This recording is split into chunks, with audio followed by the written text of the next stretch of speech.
देवादिदेव महादेव ने जो मांगा वो संपूर्ण विश्व के कल्याण के लिए मांगा। क्या मांगा मेरे महादेव ने?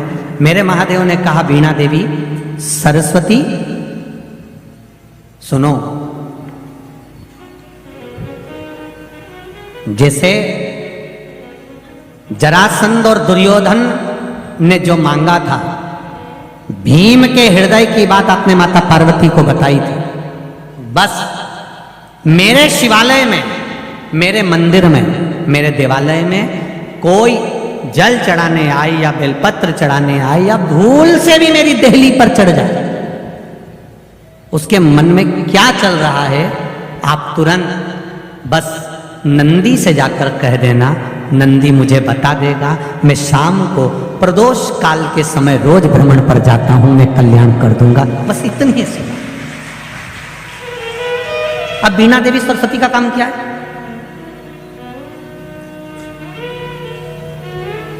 वीणा देवी सरस्वती का काम क्या है? शिव जी के मंदिर में वीणा देवी सरस्वती का कार्य क्या है? भगवान शंकर की चौखट का।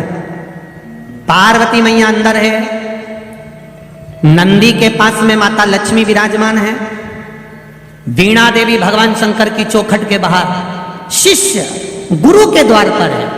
और वीणा देवी ने कह दिया, भोलेनाथ अब आपके मंदिर में जो भी आएगा, जो जिस भाव से आएगा, भले वो मांगे ना मांगे, पर मैं उसके हृदय में निवास कर कर उसके चित्त की बात को ध्यान कर कर नंदीश्वर को बता दूंगी। और आप प्रदोष काल में जब आप भ्रमण के लिए जाएंगे तब आप उसको प्रदान कर देना। बस इतनी सी कृपा करना। ये वीणा देवी को वर दिया और वीणा देवी ने शिव को वचन दिया।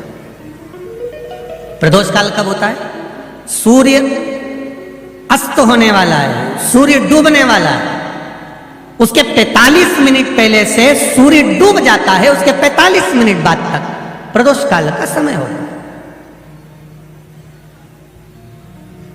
शिव जी के भ्रमण का समय क्या है? यही प्रदोष। प्रतिदिन मेरे देवादिदेव महादेव भ्रमण पर निकलते, प्रतिदिन।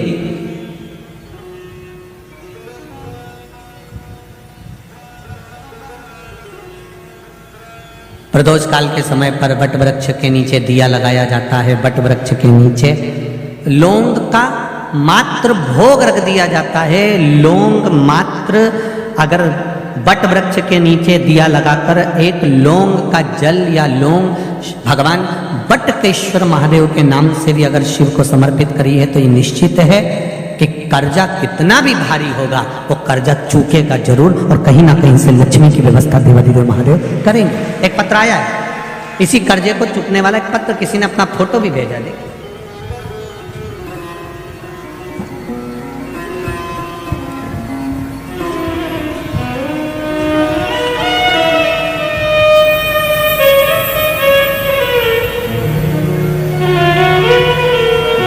मेरा नाम राजाराम जाधव, पाटिल गांव, औरंगपुर, शिवपुर, शाहदा, जिला नंदुरबार, महाराष्ट्र से आया हूँ। कहीं बैठे हो तो हाथ हिलाइएगा।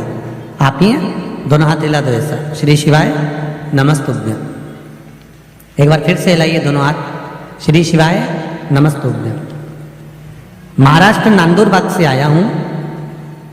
मेरा परिवार टीवी के माध्यम से कोरोना काल से कथा सुन रहा है। आपके प्रवचन दिए गए, कर्ज मुक्ति का उपाय सुनने के बाद मन में इच्छा जागृत हुई और उपाय करना शुरू किया। आपके कहने से बढ़ के पेड़ के जड़ में वटकेश्वर महादेव के नाम से आपने जो बताया था वैसा की वैसा ही पूजन करना प्रारंभ कर।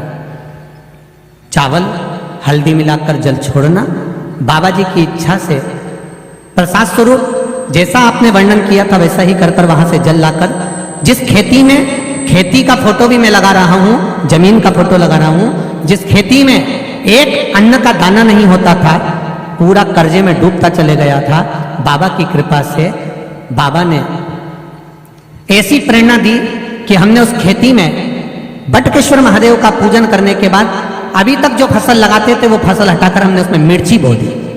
आप बार बार कथा में कहते हो काली मिर्ची काली मिर्ची, तो हमने मिर्ची लगा दी। हमने ये थोड़ी ना कहा था कि तुम मिर्ची लगाओ दादा, हमने मिर्ची बो दी। और बाबा की कृपा देखिए, बटकेश्वर महादेव का नाम लेकर गया था, इतना कर्जा था कि प्राण जाने की नौबत आ गई थी, पर बटकेश्वर महादेव की कृपा से मिर्ची लगाई और मिर्ची की जो फसल आई उसने मेरा पूरा कर्जा चुका दिया। देवादिदेव महादेव को नमन करने आया।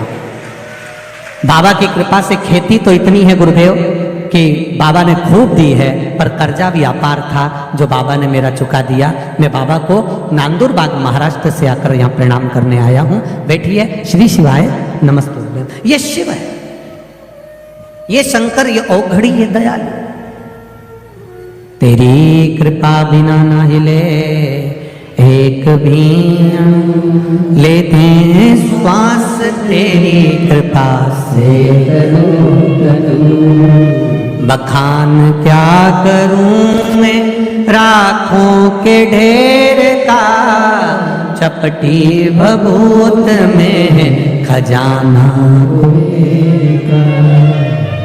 आपसे भी कहना चाहूंगा, आप जिस भाव से, जिस हृदय से, जिस चित्त से इस पावन शिव महापुराण की कथा को सुन रहे हो, श्रवण कर रहे हो, इस ग्राउंड में बैठकर, इस सुंदर कथा स्थल पर बैठकर, लाखों की संख्या में आकर आप इस कथा को श्रवण कर रहे हो, आस्था चैनल पर सुन रहे हो, फेसबुक ग्रुप पर सुन रहे हो, ये विश्वास रखना, दिल से सुन रहे हो तो मेरा बाबा देता भी दिल से ही है, खाली नहीं छोड़ता, वो देता है दिल से। आप यहां से जब जाएं तब एक बार दिल से उसको नमन कर कर, दिल से कहकर जाना, उसको हृदय से विनय कर कर जाना, निवेदन कर कर जाना, करेगा। बिना मांगे दे देता है, बिना रिटर्न बढ़ल बा, बिना मांगे दान कर, बिना मांगे वो देगा। शिव कृपा आप करो। प्रसाद मांगा नहीं जाता। शिव महापुराण की कथा कहती है प्रसाद देने वाला अपना हाथ खुद आगे बढ़ाता है देने के लिए। शंकर भगवान पर जल चढ़ाओ तुम, भले मत मांगो। जिसने हाथ आगे बढ़ाकर शंकर भगवान पर जल चढ़ाया है, मेरा महादेव हाथ आगे बढ़ाकर उसकी झोली भर देता है, ये निश्चित है। राम जी को, भगवान कृष्ण जी को, लड्डू गोपाल जी को, घर में जितने भी देवी देवता हैं उनका जब हम पूजन करते हैं, उनको स्नान कराते हैं, तो आपको हाथ लंबा करने की जरूरत नहीं पड़ती है, वहीं की वहीं आप भगवान को स्नान करा देते हैं, जल चढ़ा देते हैं। पर केवल एक देवादिदेव महादेव ऐसे होते हैं जिनको जल चढ़ाने के लिए आपको अपना हाथ आगे बढ़ाना पड़ता है। हम जब अपना हाथ आगे बढ़ाते हैं देने के लिए, तो महादेव भी अपना हाथ बढ़ाते हैं सब कुछ लुटाने के लिए। आप उसके बल पर वो प्रदान करता है, वो देता है। महाराज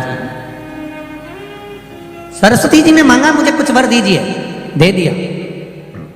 अब आपसे निवेदन है कि आप बोलिए मैं क्या कर सकती हूं आपके लिए, क्या करूं मैं आपके। बस इतना करिएगा, मेरे दरवाजे पर कोई आए उसके मन की बात मुझे बता दीजिए।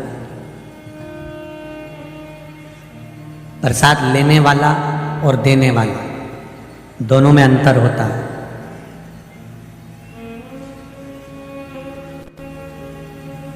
मैं बहेड़िया परिवार को बहुत बहुत साधुवाद धन्यवाद देना चाहूंगा।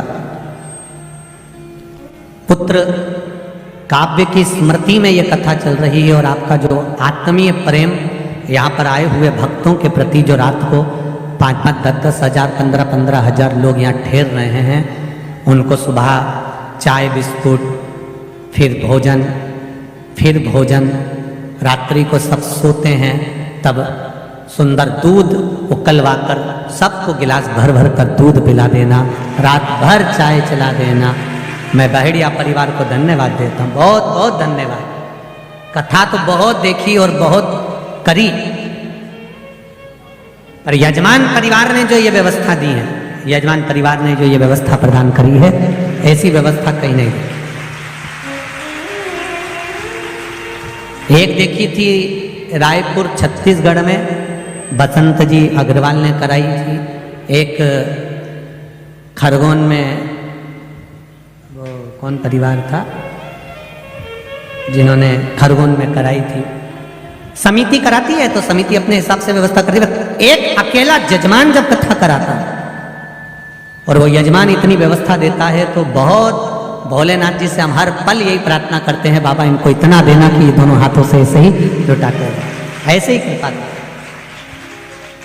ये करुणा है भोलेनाथ जी की, ये दया है भोलेनाथ जी की, ये उदारता, ये करुणा है भोलेनाथ का, ये दया। और फिर कहकर जा रहे हैं, इस व्यासपीठ से इतना जरूर कहूंगा, जहां जहां शिव पुराण कथा करी है वहां वहां से लोगों ने डबल से फोन लगाया है कि एक बार शिव पुराण फिर दे दीजिए। मेरा बाबा शिव पुराण कराने के बाद इतनी कृपा कर देता है, इतनी दया कर देता है कि जितना लोग बाबा के लिए खर्च करते हैं उससे 1000 गुना बाबा फिर दे देता है। ये शिव कृपा, ये उदार, ये करुणा, बाबा फिर दे देते, ये उसकी उदारता, ये उसकी करुणा। महाराज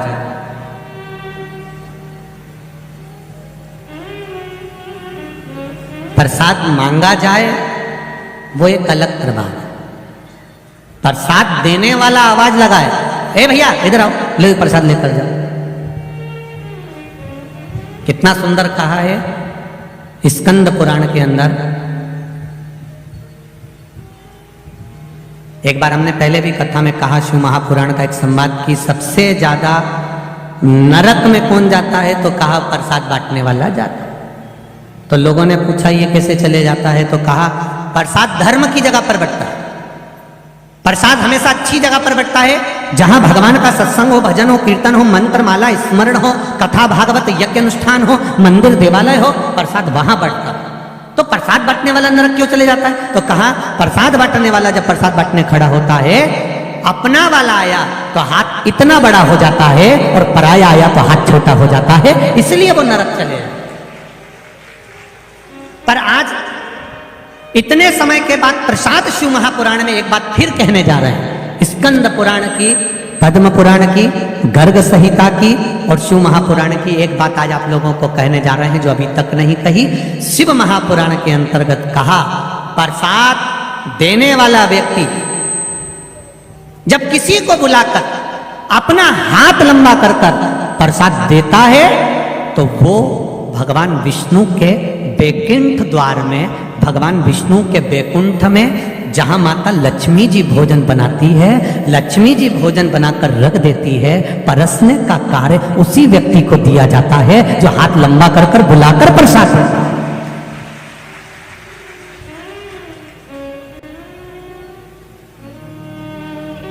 और हमने देखा यहाँ बहड़िया परिवार जो कथा करा रहा है, हमने छोटे छोटे वीडियोस आप लोगों के, हम लोग तो कभी रसोई घर जाते नहीं तो गए भी नहीं, तो हमने उसमें वीडियो में देखा कि कई माताएं बुला कर दे रही है, भैया चाय लो, उधर से बिस्कुट लो, भैया आओ इधर आओ, चाय लो, उधर बिस्कुट रखा है बिस्कुट लो, लो दूध प्रसाद लो, लो भोजन प्रसाद लो, ये बुलाकर जो दे रहे हो। तो हम पूर्ण भरोसे से कह सकते हैं कि बैकुंठ में लक्ष्मी जी तो बनाएगी पर नारायण को भोजन आप ही खिलाओगे, ये निश्चित, ये विश्वास है, ये जागरूकता।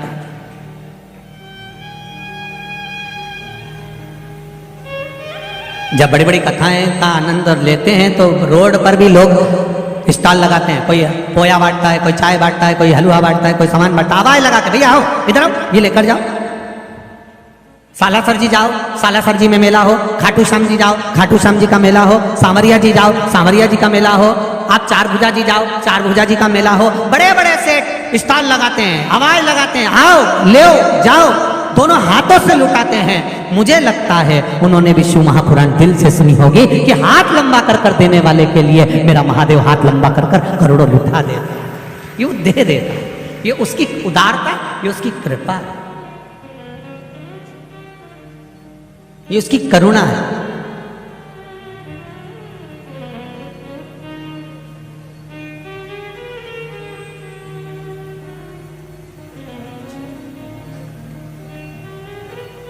और हम भी इस बड़ोदरा से सीख कर जाएंगे बहुत कुछ, कि 16 फरवरी से 22 फरवरी तक जो सीहोर में रुद्राक्ष महोत्सव होने वाला है, रुद्राक्ष का वितरण और रुद्राक्ष महोत्सव का जो आनंद होने वाला है फरवरी में, हम भी प्रयास करेंगे कि जैसा बहेड़िया परिवार दोनों हाथों से दिल से हम कहना चाहेंगे, जहां जहां पर कथा करी है सबसे, कि दिल से आप भी आकर आनंद के साथ हाथ लंबा कर कर खूब लोगों को खिलाओ, चाय पिलाओ, चाहे पोहा खिलाओ, चाहे हलवा खिलाओ, दिल से लुटाए आनंद के साथ, ये सीख कर जाए। और हम भी पूर्ण आनंद के साथ उस कथा का रस तत्व, पूर्व में अति भीड़ होने के कारण बस, परंतु अब की बार व्यवस्थाएं भी उस हिसाब से करें जिससे आप लोगों को रुद्राक्ष अच्छे से प्राप्त हो जाए और उसका आनंद आपके जीवन में मिले। महाराज शिव कथा कह रही है, भगवान देवादिदेव महादेव का चरित्र कह रहा था।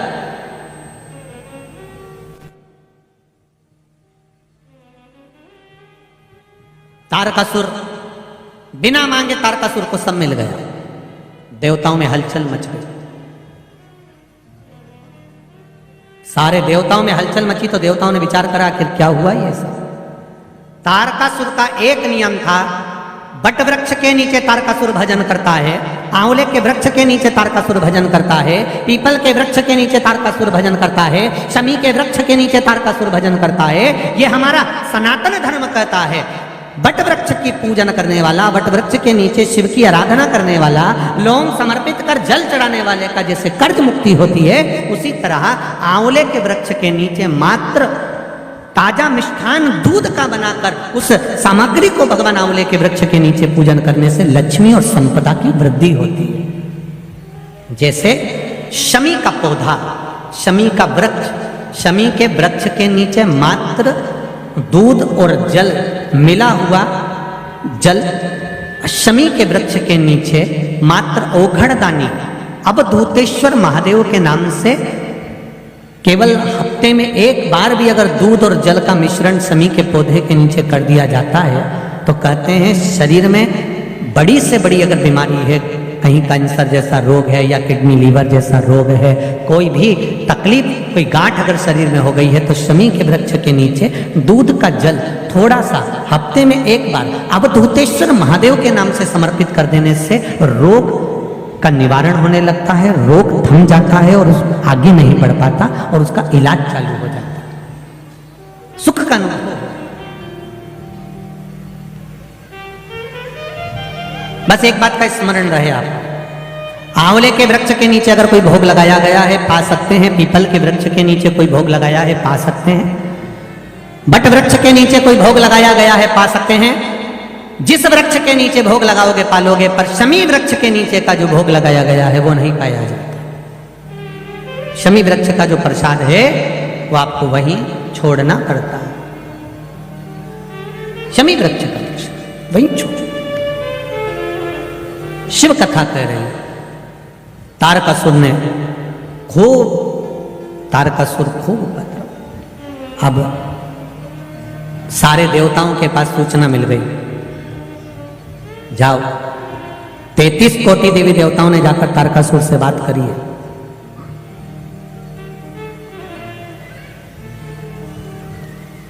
तैतीस कोटि देवी देवताओं ने तारकासुर से बात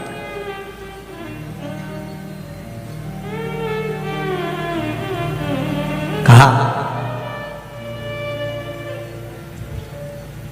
आप उपद्रव कर रहे हो, तब साधना करा, भजन करा, कीर्तन करा, सब कुछ आपके पास में है, अब उपद्रव क्यों करना? तुम्हारी मृत्यु कैसे होगी वह आप बता दीजिए। तारकासुर ने कहा, मुझे मारने वाला संसार में कोई जन्म नहीं लिया है, मैं मरूंगा नहीं, ये निश्चित है। भगवान नारायण ने पूछा, कोई तो कारण होगा जिससे आपके प्राण छूटेंगे। दुनिया में पहला तारकासुर ऐसा था जिसने अपने मृत्यु होने का भी साधन बता दिया था। रावण ने यह कभी नहीं कहा था कि मेरे को मारने का साधन यह है कि मेरी नाभि में अमृत है।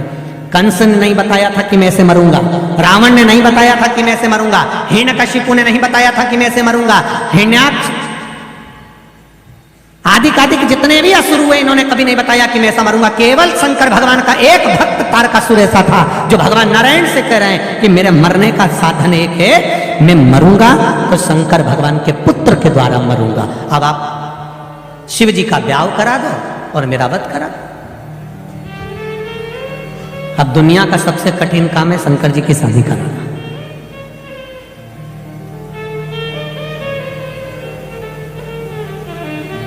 आज के जमाने में सबसे ज्यादा कठिन काम है बेटी को ये बोलना, बच्चों को ये बोलना कि अब मैं तुम्हारी शादी पक्की कर रहा हूं और वहां कर रहा। इतने में बेटा बेटी का मुंह भगोना हो जाता है। पापा हमसे तो पूछते, मम्मी पापा हमसे तो कुछ पूछते ही नहीं है, उन्होंने मन से मेरा ब्याह पक्का कर दिया, मुझसे पूछना तो था।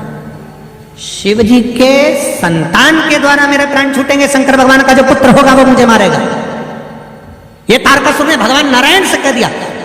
रावण ने कभी नहीं कहा मेरी नाभि में अमृत है, हिरण्यकशिपु ने कभी नहीं कहा कि मैं ऐसे मरूंगा, कंस ने कभी नहीं कहा मैं ऐसे मरूंगा, हिरण्याक्ष ने कभी नहीं कहा मैं ऐसे मरूंगा, पर तारकासुर एक अकेला था, शंकर का भक्त था, इसलिए कह दिया शिव जी के पुत्र के द्वारा मरूंगा। अब तुम शिव जी की शादी करा।